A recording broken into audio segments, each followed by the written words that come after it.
Lyndon B. Johnson once said, "If future generations are to remember us with gratitude rather than contempt, we must leave them something more than the miracles of technology. We must leave them a glimpse of the world as it was in the beginning, not just after we got through with it."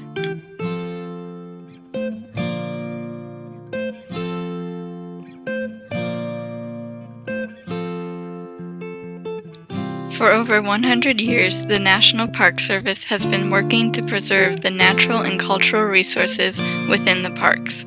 Today, the service is still working to conserve the scenery and wildlife, as well as provide enjoyment for generations upon generations. Conservationists sought to regulate human use, while preservationists sought to eliminate human impact altogether. Both of these methods were useful ways to protect the lands which are now parts of the national parks. But these large areas of wildlife haven't always been protected.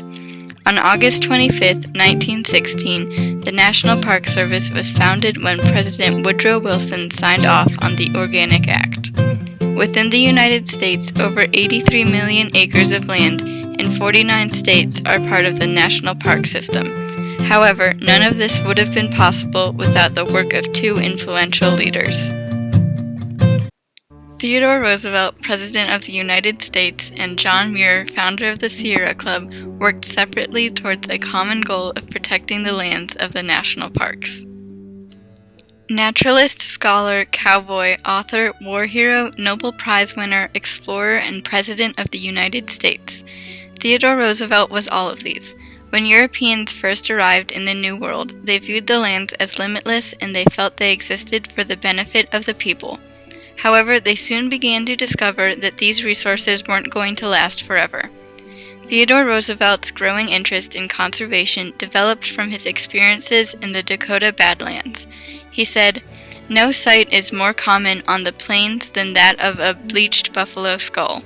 The upsetting realization of their abundance over time led him to form the Boone and Crockett Club. The club aimed to preserve the big game animals for hunting but had a larger effect of growing their concern and knowledge about habitat and the environment. Beginning in the 1870s, naturalists, hunters, and fishing clubs urged local governments to protect the environment as big corporations took shape. However, Roosevelt's club had connections in Washington.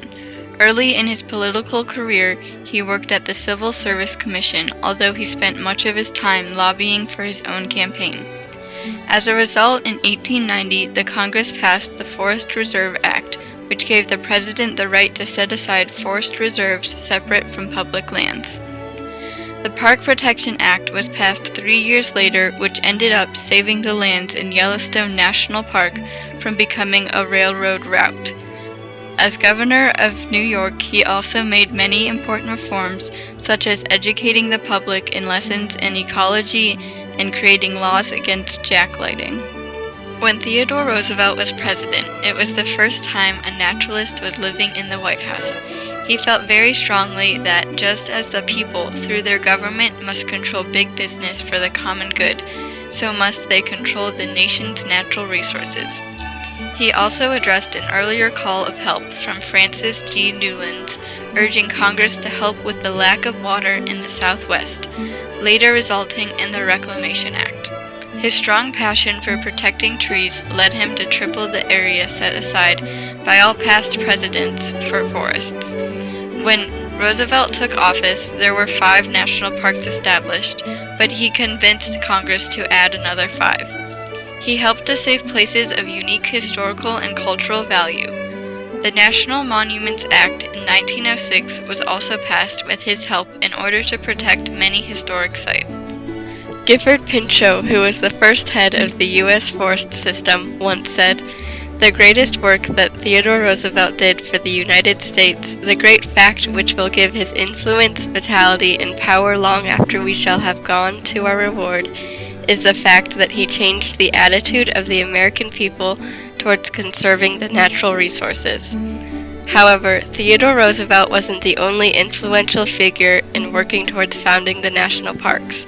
John Muir was also an important factor. How could Americans, who are surrounded by a continent filled with marvels and sublime natural beauty, not be touched or even mildly interested in these spectacular features. John Muir often pondered this. In 1867, Muir began his 1,000-mile walk to Florida and the Gulf of Mexico. He started his hike in Kentucky to study Mammoth Cave.